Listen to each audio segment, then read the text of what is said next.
Hi, the quality of life and affordability has been going downhill in Turkey for the last 15 years, give or take a couple of years. This is mostly caused by the intentional decisions from government that makes rich people more richer and the rest of us live in worse conditions. And I just have the best example for this. Turkey just banned all of the individual imports from the customs at borders. Now if you want to buy anything from abroad while living in Turkey, you have to commercially import it. You have to pay commercial taxes, you have to have a customs broker. There's just lots of paperwork and they are expensive, lots of administrative fees. Most of the times they tenfold what you are purchasing. It doesn't matter if you're purchasing something for free or even from $1, it is going to cost you near $500 to just start the process. And then you have to pay 20% sales tax, 30% to 60% import tax, and depending on what you're buying, like it might be a camera gear, you have to pay luxury tax on top of it. That also ranges from 20% to 100%. You also have to prove your imported goods are safe for consumers, safe to store and sell. You should have guarantee and insurance papers since government sees your imports as a commercial import to be sold later. And before you ask, yes, you cannot receive any gifts from anyone abroad. This was always a problem in Turkey. You always had to pay some import taxes for receiving gifts that are free. But with this decision, they just went nuclear. You cannot just purchase anything anymore. And Turkey's market is just mostly a closed market. Some brands and retailers are going to import stuff and you are going to purchase them from the stores or in online shops, but they will have crazy markups, mostly doubling the original price, and in some cases just like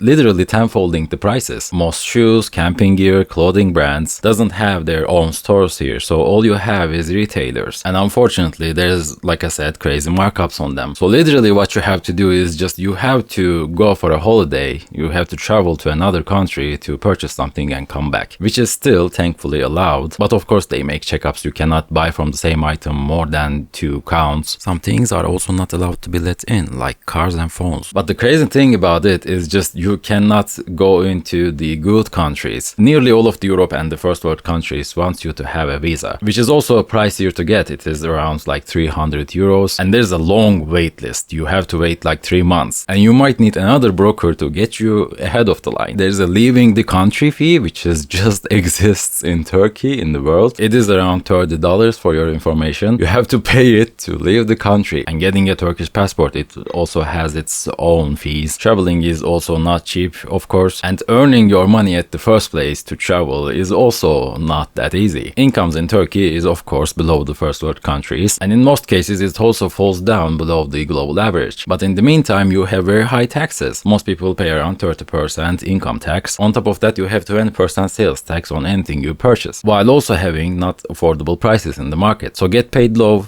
taxed high, and afford still low. So what can be the one last great punch to the consumer in Turkey? You can just make it near impossible to purchase anything from abroad. It can be anything, a little mug, a little hobby thing that you have, a little gadget, a techie thing, a spare part for something broken, or just a little LED decoration. It doesn't matter, you cannot purchase it anymore. With the regular prices, you have to pay thousands of dollars to get it here. And by the way, this includes like advert packages. Some Turkish streamers stated that they actually received a package from Japan that has multiple gifts in it about a game they played from the game studio, and they just can't import it. That $80 package costs them nearly $800 to import. It should be a free advert package, and maybe at most you should be able to receive it by paying like something like $20, right? But you just can't. This is also the same with the YouTube rewards. You know those silver and gold rewards when you get to a certain subscriber amount, which I don't have, of course. How would I know? Turkish YouTubers cannot receive them. They have to pay nearly $1,000 to receive those rewards from YouTube. And it is not about YouTube, of course. It is Turkish government wanting tax on something free. This is just insane. And don't get me started on the car taxes. Any car you're going to buy starts from 100% taxation, and it goes up to 400% taxation. You might see a $100,000 car and say it's a luxury car. Come and get it in Turkey. It is going to cost you $500,000. I'm not even joking. These are the prices. And mobile phones, yes, they have 100% taxation too. And somehow every phone and every car in the modern living world have this thing called luxury tax. I don't understand how owning just a single phone, it doesn't matter if it's the low budget phones or not, it has a luxury tax on it. It's almost like it's a luxury thing for you to be living in the modern world. You should be doing just farming or something. Having a car, it's a luxury thing. What are you talking about? A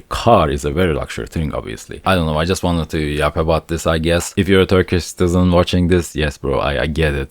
I get what you're feeling. And if you're anyone else who are living in a better country than this, which is I'm pretty sure in most lists it is around 70% of the world, I just gave you a reason to be a little bit more glad that you're living in a country that has better laws that make sense and at least covers half of what you need. Well, if you want someone else to hear this nonsense, please share this video with your friends and family. If you liked the video, please subscribe, and thank you for listening.